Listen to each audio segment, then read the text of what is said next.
Après plusieurs jours de tollé à la suite de la publication d'un article du chroniqueur Jeremy Clarkson visant Meghan Markle, The Sun l'a retiré de son site internet.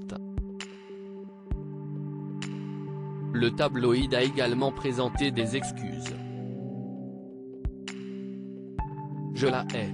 Après la sortie des 3 derniers épisodes de la série de Netflix Harry et Meghan le 15 décembre dernier, le chroniqueur Jeremy Clarkson avait publié dans les colonnes du Sun un article dans lequel il avait exprimé avec véhémence sa haine envers Meghan Markle. La nuit, je n'arrive pas à dormir et je reste étendu, grinçant des dents et rêvant du jour où on la fera défiler nue dans les rues de toutes les villes du Royaume-Uni, pendant que la foule criera honte. Et lui jettera des excréments dessus, avait-il écrit. Une référence maladroite à la série Game of Thrones, mal comprise selon l'auteur.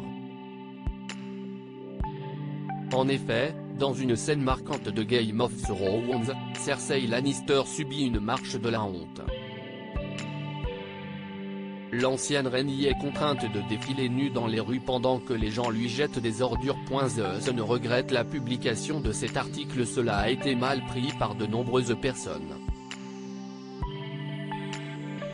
Je suis horrifié d'avoir causé tant de peine et je serai plus prudent à l'avenir, avait réagi Jeremy Clarkson sur Twitter alors que ses propos étaient au cœur d'une vive polémique. Il y aurait eu plus de 20 000 plaintes, selon le régulateur britannique de la presse. Dans ce contexte très tendu, The Sun ne pouvait pas rester sans réaction. Le site du tabloïd britannique a annoncé le retrait du texte controversé de ses archives.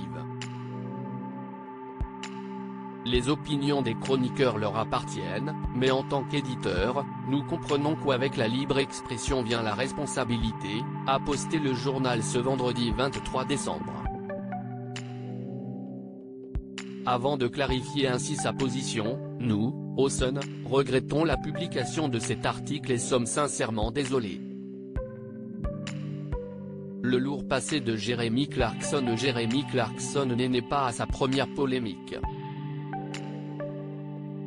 En 2015, la BBC l'avait licencié après un coup de poing à l'un des producteurs de Top Gear UK. Le journaliste et animateur avait aussi déjà d'autres controverses à son compteur. Le constructeur Hyundai l'avait accusé d'avoir tenu des propos racistes, et il avait réalisé un salut nazi au moment d'évoquer le fabricant de la Mini, appartenant à l'allemand BMW. En novembre 2011, lors d'une interview accordée à la BBC, il avait suggéré d'exécuter des grévistes de la fonction publique. Sans doute de l'humour qui n'était, une fois de plus, pas passé. Article écrit en collaboration avec 6 médias.